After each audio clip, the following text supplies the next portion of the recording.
Satu, dua, tiga.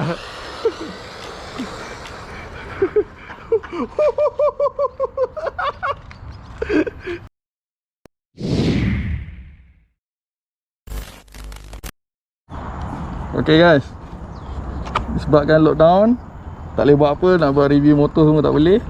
Kita main kereta kontrol.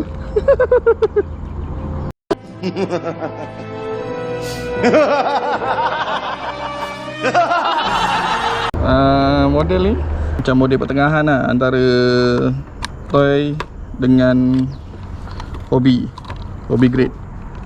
Model pertengahan, bajet-bajet lah. Model ni datangkan dengan ni Lepo 2225C. Ni bateri, bukan sembarang bateri ya. Lepas tu dengan ESC, Electronic System Control, dengan engine 550 saya silap.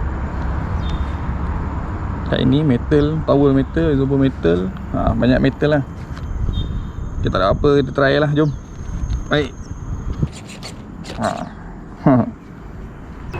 Okay, model ni skala 1, skala 12. Tak adalah besar, tak ada apa.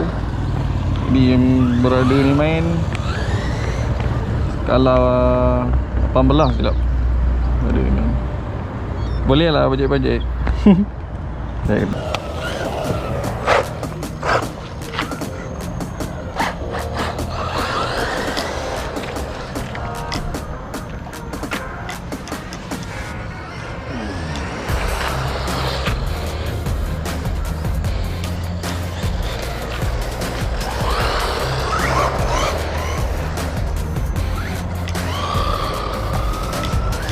Speed dia boleh pergi dalam 50. Biasa ni standard. Yang kecil ni laju.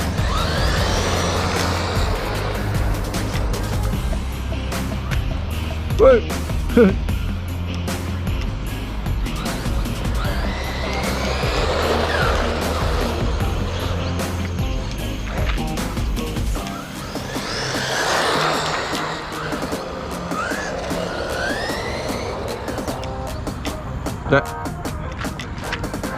Satu, dua, tiga.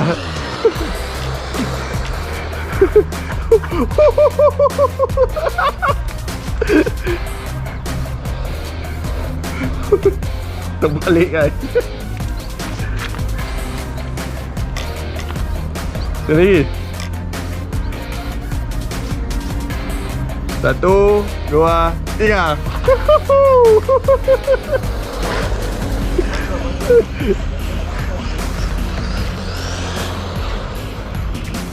Dia balik habis.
Satu, dua, tiga.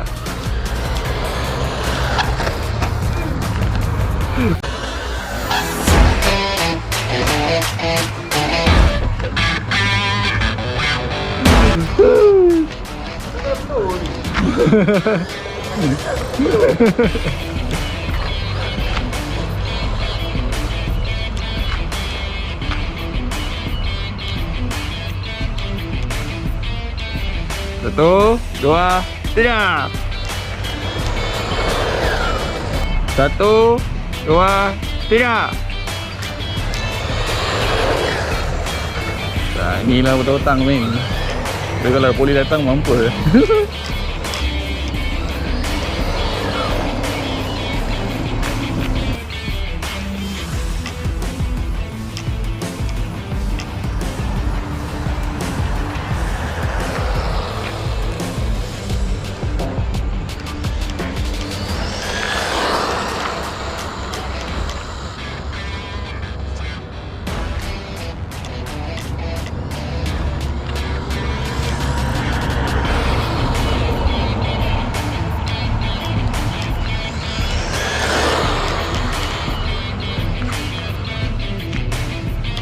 Ini kalau masuk brushless, tukar ni, tukar motor, isi dengan remote. Memang berdesuk. Jadi memang berdesuk kalau pergi. Jalan kan? Kalau tak ada apa-apa, sampai sini ya. Jangan lupa like, subscribe. Okay, bye.